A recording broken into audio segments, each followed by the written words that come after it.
राजकुमारी औरा की जन्मदिन की पार्टियां हमेशा सबसे अच्छी होती हैं और इस साल आकाशगंगा के कोने कोने से उसके दोस्त जश्न मनाने के लिए उसके ग्रह पर जा रहे थे।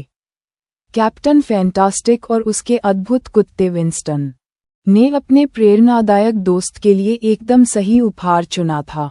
हालांकि कैप्टन फैंटास्टिक के कट्टर दुष्ट डॉक्टर जोब ने तय किया था कि इस यात्रा के अंत में जोड़े के लिए कोई जन्मदिन का केक नहीं होगा।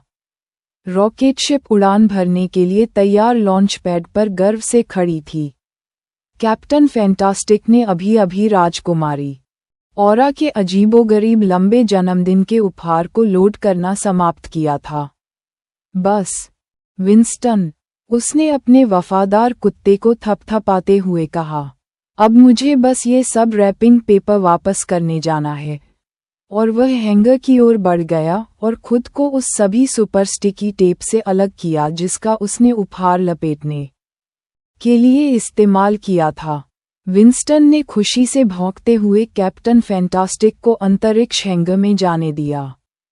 जैसे ही विंस्टन अंतरिक्ष यान में लौटा, उसने सोचा कि उसने किसी को अपने रॉकेट शिप से दूर जाते हुए देखा है।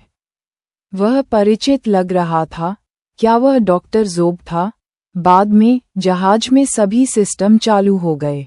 लाइटें झपकने लगीं, स्क्रीन जल उठी और कैप्टन फैंटास्टिक और विंस्टन जाने के लिए तैयार हो गए।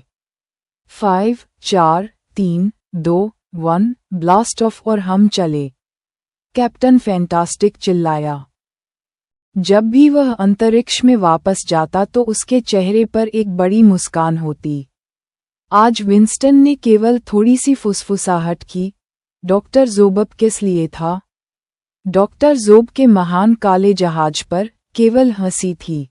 जिस तरह की हंसी केवल एक दुष्ट प्रतिभा ही पैदा कर सकती है, पेट से गहरी और मुंह से फटने वाली। गुड लक कैप्टन फैंटास्टिक, अपनी सवारी का आनंद लें। दोनों जहाज अब गाने की आवाज से व्यस्त थे। हमारे रॉकेट में गर्जना, वास्तव में तेज उड़ान, एक अंतरिक्ष यान में होना एक धमाका है, कैप्टन फैंटास्टिक ने गाया। जबकि जोब के अंधेरे जहाज पर उसका खौफनाक कोरस गूंज उठा। मेरी मतलबी मशीन सॉकेट में है। ये कैप्टन को परेशान कर देगी। चुंबकीय शक्ति उसके रॉकेट को पागल धूमकेतु क्लस्टर तक पहुंचा देगी। अब ज्यादा समय नहीं है, विंस्टन। प्रिंसेस औरा का ग्रह अगले सूर्य के आसपास ही है, कैप्टन फैंटास्टिक ने समझाया।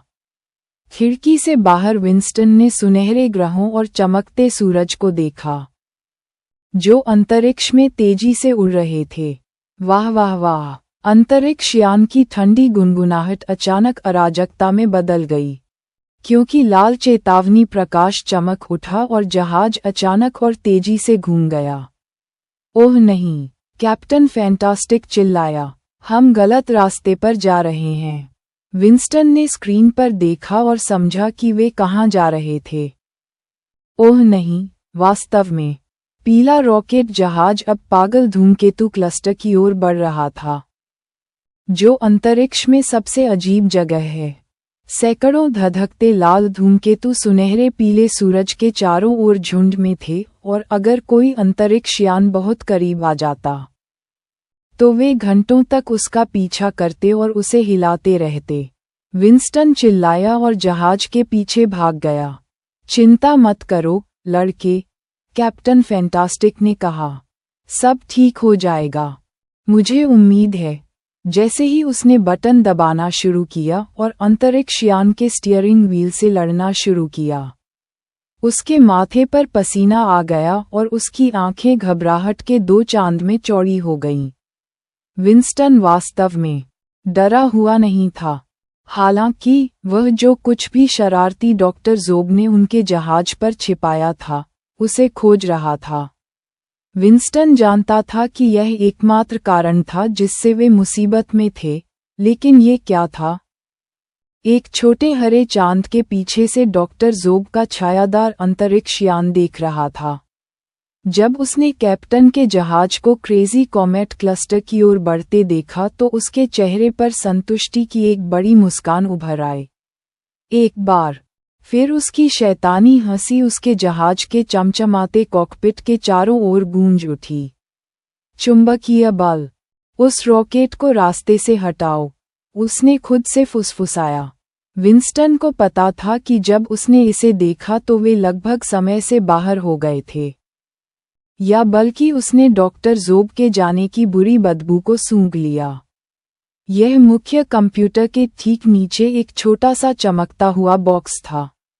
यही होना चाहिए था। डॉक्टर ज़ोब ने अपनी शरारती मशीनों में से एक का उपयोग करके पीले रॉकेट को गलत दिशा में ले जाया था। विंस्टन ने तुरंत ही अपने जबड़े में से बॉक्स को छीन लिया और जन्मदिन के लंबे उपहार को लेकर उसे स्पेस पार्टिकल एक्सेलरेटर मशीन, संक्षेप में स्पैम, में फेंक दिया। फिर उसने अपने पंजे का इस्तेमाल किया और डिवाइस को डॉक्टर ज़ोब के पास के जहाज पर वापस भेज दिया। चलो देखते हैं कि वह उन पागल धूमकेतुओं का कितना आनंद लेता है, विंस्टन ने सोचा। पुल पर वापस कैप्टन फैंटास्टिक अभी भी हर संभव कोशिश कर रहा था, जब अचानक जहाज घूम गया और राजकुमारी औरा के ग्रह की ओर वापस चला गया। विंस्टन ने अंदर घुसकर एक दोस्ताना खुशी से भौंकने की आवाज निकाली। मैंने तुमसे कहा था कि चिंता मत करो विंस्टन। जैसा कि मैं कहता हूँ, कैप्टन के साथ एक समाधान मिल जाता है। विंस्टन ने अपनी पसंदीदा हड्डी को उठाने और यात्रा के बाकी हिस्से का आनंद लेने के लिए वापस बैठने से पहले एक खुशी से भौंकने की आवाज निकाली। थोड़ी देर बाद कैप्टन फैंटास्टिक और विंस्टन गले मिल रहे थे और हाई फाइव दे रहे थे, जबकि राजकुमारी औरा ने अपना जन्मदिन का उपहार खोला। एंटी ग्रेविटी आसमान, कूल, उसने कहा, जबकि ऊपर कुछ पागल धूमकेतु एक दुखी डॉक्टर ज़ोब का पीछा कर रहे थे। प्यारे बच्चों, ऐसी कहानियाँ के लिए अपनी नदिया को लाइक करें।